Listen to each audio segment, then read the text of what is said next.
To continue our discussion on customer service, you know that regardless of how hard a retailer tries, service gaps exist. So what the customer's perception is, what the customer's expectations are, and what the retailer provides, and there's likely to be gaps at times. The delivery of customer service is inherently inconsistent. The service failures are bound to arise. And while there are a lot of negativity surrounding customer service failures, retailers can use these failures as an opportunity to learn and improve. Service problems enable a retailer to demonstrate their commitment to providing high-quality customer service.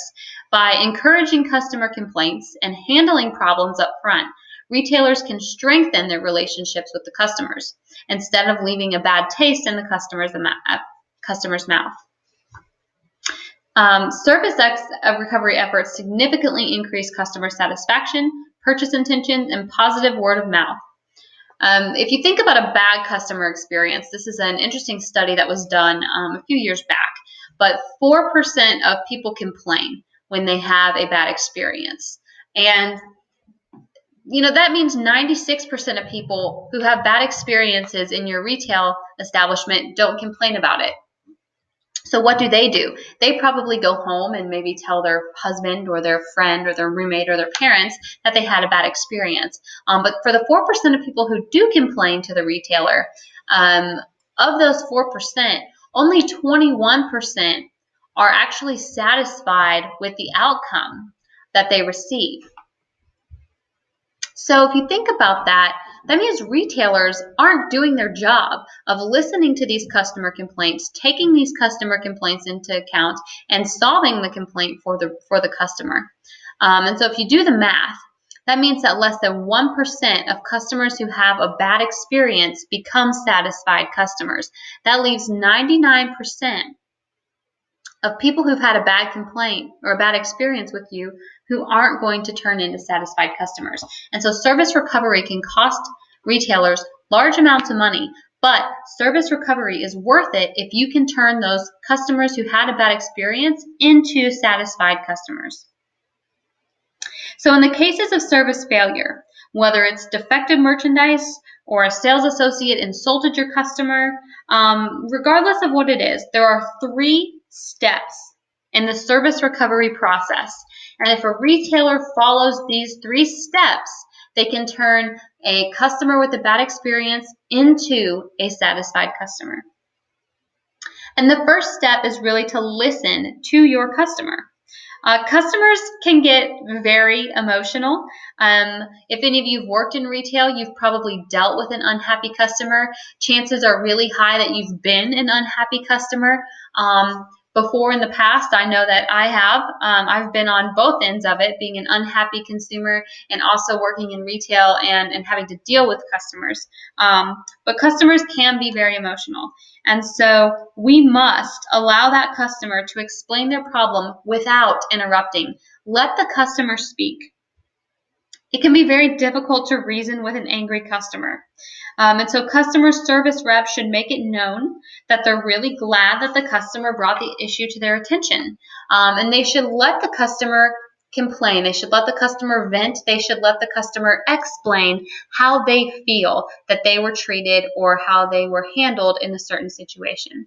And so after you've listened to the customer, it is up to the retailer to provide a fair solution.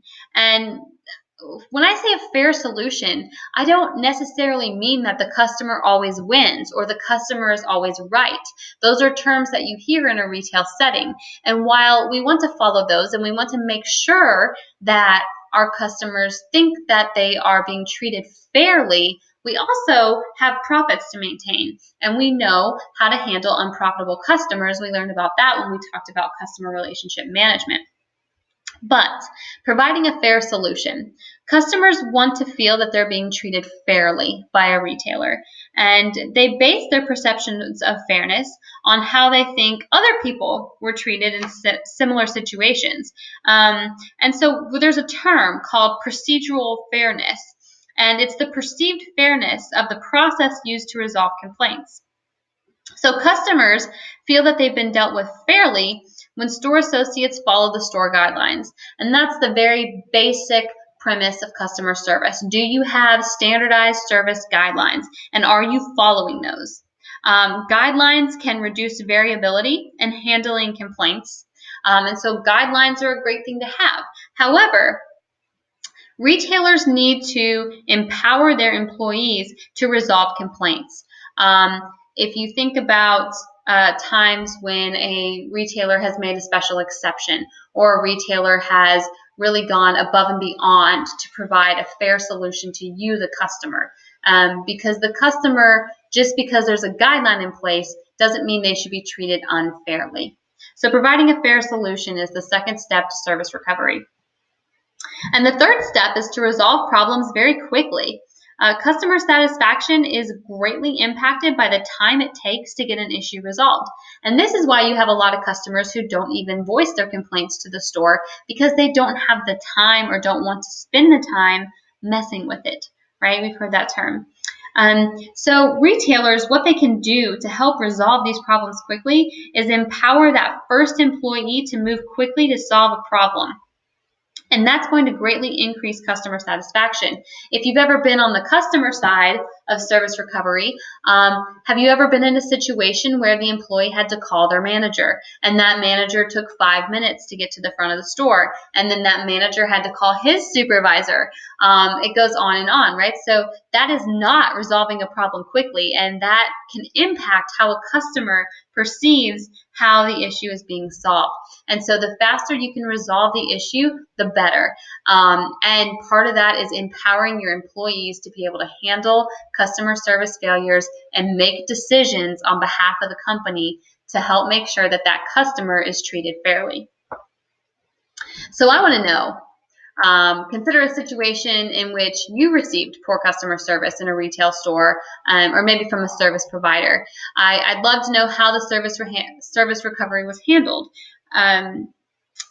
Were you able to, if you think back to that scenario, are you able to identify the 3 steps in the recovery process and understand why the retailer did what they did in that scenario? I'd also like to know, were you happy with the outcome?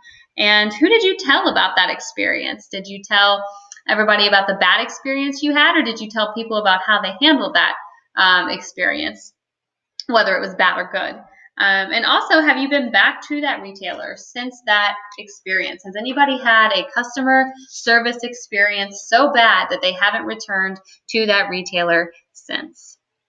And that wraps up our chapter on customer service and wraps up Module 6.